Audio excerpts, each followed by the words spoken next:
A bem-aventurança que o Senhor oferece em Mateus capítulo 5, dos versos 13 a 12, só pode ser conhecida ao tornar-se parte do seu reino. As palavras de Cristo expressam as condições para entrar no seu reino e as características daqueles que vivem nele. Você deve ser pobre de espírito, lamentar o seu pecado, ser humilde. Para entrar no reino, você deve também ter fome e sede de justiça. Permanentes desejos encontrados em todos os cidadãos do reino. Mateus 5:6 diz: bem-aventurados os que têm fome e sede de justiça, pois serão satisfeitos. Essa bem-aventurança fala de um forte desejo e ambição. Há muitas coisas pelas quais as pessoas se esforçam. Assim como o alimento e a água são necessidades físicas, a justiça é uma necessidade espiritual. Não é errado ter fome ou sede fisicamente. Esses são desejos normais. O mesmo acontece no reino espiritual. Em Mateus 5:6, Jesus está dizendo: qualquer um que está vivendo para o meu reino tem um apetite tão grande para a justiça quanto tem para a comida e a água.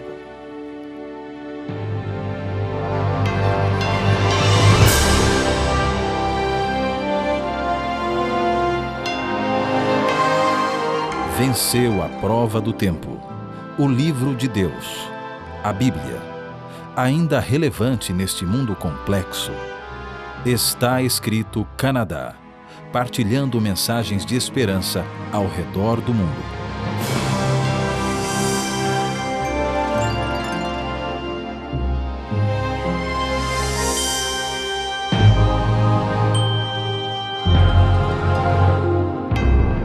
O filho pródigo pensou que posses, prazer e popularidade iriam satisfazer as suas necessidades. Mas sua alma ainda estava faminta e ele finalmente teve o bom senso de dizer para si mesmo: quantos dos muitos funcionários do meu pai têm pão de sobra e eu estou morrendo de fome? Ele voltou para a casa do seu pai e recebeu um banquete. O alimento do mundo para as vidas descontroladas tenta satisfazer a fome da alma com os prazeres do pecado, mas a manda embora faminta. Aqueles que respondem ao Espírito de Deus vêm correndo para o Pai e recebem um banquete que preenche a alma faminta. 1 São João, capítulo 2, versos 15 e 16 diz: não amem o mundo, nem o que nele há, a cobiça da carne, a cobiça dos olhos e a ostentação dos bens. Ao estudarmos Mateus capítulo 5, verso 6, precisamos perguntar a nós mesmos: pelo que estamos famintos? Nós buscamos poder, louvor, posses ou prazer? Estamos alimentando a verdadeira fonte da felicidade? A resposta que você der indicará se você está ou não no reino de Cristo. Bem, hoje nós continuamos no nosso estudo das bem-aventuranças. Aqui ao redor da mesa, que é o local do estudo, nós temos os nossos pastores. O pastor Douglas Pereira, que está nos liderando aqui nesse estudo. E a pastora Terezinha Barbalho. Desculpe, eu tinha um lapso aí meio de seniors moment, maybe. Pastora, muito bem-vinda. Não é a primeira vez aqui? Não. Você esteve no estudo que nós fizemos sobre os 10 mandamentos, não foi? Bem-vinda mais uma vez. Quem sabe você podia se apresentar de novo aos nossos telespectadores. É uma alegria estar aqui novamente nesse programa. E, bem, eu vim do Brasil para os Estados Unidos há 6 anos, e quase 7 anos. E aí estivemos na igreja de Newark, New Jersey, por 5 anos e um pouco, e agora estamos, eu e minha família, meu esposo Zeli e a Rafaela, nós estamos há quase 1 ano, ainda vamos completar. Eu estou como pastora na igreja de Richmond, na Virgínia. Estamos lá, estamos felizes e Deus tem sido conosco. Que joia, muito obrigado. Obrigado por ter aceito o convite para estar aqui conosco. Ok, verso 6, né? Bem-aventurados os que têm fome e sede de justiça, porque serão fartos. Pastor Douglas, abra a nossa discussão aqui. Bem, eu acho que esta bem-aventurança tem muita coisa interessante a ser analisada. Várias coisas aqui. Muitas. Isso é verdade. Quem sabe a gente pode começar na sequência, né? Porque esta bem-aventurança finaliza as 4 bem-aventuranças que estão relacionadas com o meu relacionamento entre eu e Deus. Okay. Então a primeira bem-aventurança fala que nós precisamos ser o quê? Pobres de espírito, humildes. Isso quer dizer o seguinte, perante Deus eu não sou justo. Eu não sou ninguém e não consigo nada. Aí vem a segunda bem-aventurança, bem-aventurados que choram. Bem, se eu não sou nada, a minha situação é terrível, é triste. Eu vou sofrer pelo pecado. Aí vem a terceira, bem-aventurados mansos, ou seja, Senhor, eu sou nada. O que o Senhor quer para a minha vida? E agora eu aceito o plano de Deus. E vem o quarto, que é agora, Senhor, eu quero buscar a Tua palavra. Eu quero buscar a Tua justiça. Então é algo assim, maravilhoso a gente analisar nesse aspecto sequencial. Bem-aventurados que têm fome e sede. Quando eles escutaram essa palavra fome e sede, eles acho que entenderam muito bem. Amaram. Né? Porque era algo que é real para eles. A gente tem que lembrar que o método de ensino de Cristo é partir do conhecido para o desconhecido. É a tal da andragogia, né? O ensino dos adultos. Eu parto de algo que eles já conhecem para algo que eles não conhecem. E Jesus fala de fome e sede. E naquele lugar em Israel, fome e sede era algo assim comum. Certo. Eu tive o privilégio de estar visitando Israel e eu me assustei. Eu me assustei porque muitas partes de Israel é muito seco. E eu fiquei imaginando como pode ter 1 milhão de pessoas convivido aqui. Por isso que a gente vê muita briga na Bíblia sobre poço, quem é o dono da água, né? Esse poço, quem cavou fui eu, não, foi, sabe por quê? Há uma falta. E é interessante que hoje, até o dia de hoje, em Israel, eles não têm gado, no sentido vaca, boi lá, eles não querem, sabe por quê? Interessante que a Organização Unida, né, a ONU, ela fez um estudo e ela diz o seguinte, um boi, ele precisa de 35 litros de água por dia para viver. E uma vaca leiteira, 90 litros por dia. Isso quer dizer o seguinte, se eu tenho um animal desse que consome tanta água, eu vou beber o quê?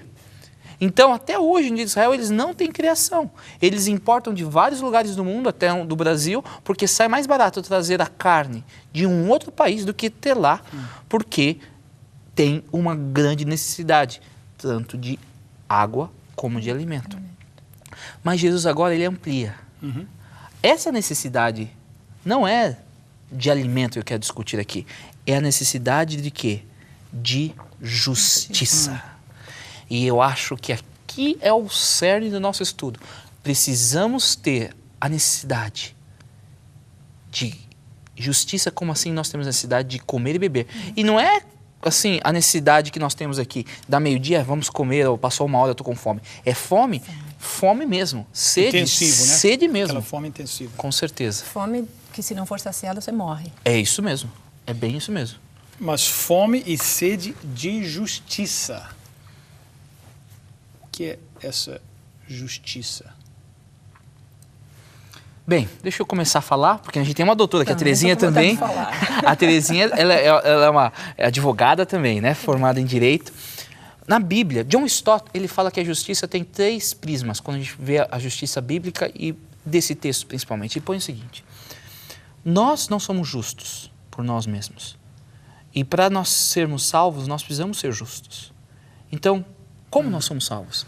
Através da justiça de Deus, através da graça de Deus. Então, quando a gente vê a palavra justiça, muitos teólogos dizem a justiça imputada. Quando Deus olha para nós, Ele não vê quem nós somos, mas Ele vê Cristo em nós, se nós aceitarmos o sacrifício de Jesus. Então, aqui que a Bíblia está falando, tenha fome e sede de justiça, fome e sede da graça de Deus. O segundo aspecto que John Stott coloca sobre a justiça de Deus é a justiça moral, ou seja, porque Jesus, Ele me salvou, Ele me cobre com a sua justiça, eu vou querer ser justo perante os olhos dEle, fazendo as coisas que Ele me pediu, guardando os mandamentos, sendo bondoso para com as pessoas. Então, esse é um segundo aspecto da justiça. E o terceiro, que John Stott coloca, é a justiça social. Ou seja, há pessoas que estão aqui sofrendo na sociedade. Então eu preciso ter uma fome e sede para sanar este sofrimento da sociedade. Então, pelo menos temos esses 3 prismas quando nós estudamos justiça na palavra de Deus. Sempre, é tão bonito isso, sempre a Bíblia tem conceito, estrutura e ensino infinitamente maior e mais profundo do que nós homens. Então, você falando aí, eu estava pensando aqui, e o conceito da justiça dos homens é tão, assim, pobre comparado com essa profundidade da justiça de Deus, não é? Mas, enfim, na justiça, assim, digamos assim, em simples palavras, a gente poderia definir, como se define, a justiça como sendo dar, ela está equivalente a direito, justiça equivale a direito. Em que sentido? Dar a cada um o direito que lhe pertence. Simples, parece simples, né, o contexto. Agora, o problema é que como esse conceito ele está para ser usado e aplicado numa esfera humana, aí é que as coisas se complicam. Porque dar a cada um o que lhe pertence segundo o seu direito é na visão humana. E é aí que a justiça precisa ser diferenciada, a justiça vista com a visão do homem e vista com a visão de Deus. A justiça, eu fico pensando, e já pensei, fiz uma análise assim que me abriu um pouco a mente. Vejam que, desde o Éden, que o universo, não é o homem, o universo clama por justiça. O universo clamou quando Adão pecou, o universo, inclusive o universo mau, inclusive o inimigo e seus anjos. Então, quando Adão pecou, havia todo um universo clamando por justiça. Os filhos de Adão, primeiro filho de Adão, quando viu que o seu sacrifício, Caim, que o seu sacrifício não foi aceito, clamou por justiça, segundo a sua visão humana, e matou Abel. E aí é que eu vejo uma diferença muito bonita e preciosa e importante com a justiça do homem e a de Deus. Porque quando Deus foi imputar a justiça dele, no caso do Éden, quando o homem pecou, a justiça de Deus, ela diz, morreu, eu morro no seu lugar. E a justiça de Caim e dos homens, e da pena de morte que nós temos hoje em dia, em muitos lugares, infelizmente, matou, morre. Então vejam que diferença grande entre a justiça do homem que matou, morre, e os judeus nessa época, quando eu disse que eles devem ter amado esse fome e sede de justiça, eu acho que eles estavam querendo assim, é agora que ele vai saciar aquele olho por olho, dente por dente, que a gente tanto gosta, não é? E ele no fim estava colocando a sua justiça de graça. E é essa diferença que eu acho importante. O homem morreu, matou, então morre.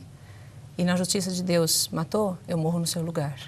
Então, é uma discrepância tão grande e é justamente a divina que a gente deve almejar. A sede e a fome é dessa. É interessante porque, mais uma vez aqui, no português, está a fome e sede de justiça, né? E em inglês é fome e sede de, nós usamos a palavra righteousness, que é... eu acho que em português seria mais como justificação. A gente muitas vezes traduz righteousness por justificação. Justificação, né? Nos colocando, acertando as nossas contas com Deus, nos colocando numa posição que Deus nos aceita, né? Correta. E isso apenas através daquilo que Jesus Cristo fez por nós. Então, eu só acho interessante, como inglês é minha língua materna, né? Às vezes, para mim, que não português, eu acho, às vezes, a tradução é um pouquinho mais difícil para eu entender. Então, que bom que vocês estão aqui ajudando até eu entender um pouquinho melhor. Então, felizes são aqueles que têm fome e sede de justiça, de se colocar de maneira correta perante Deus.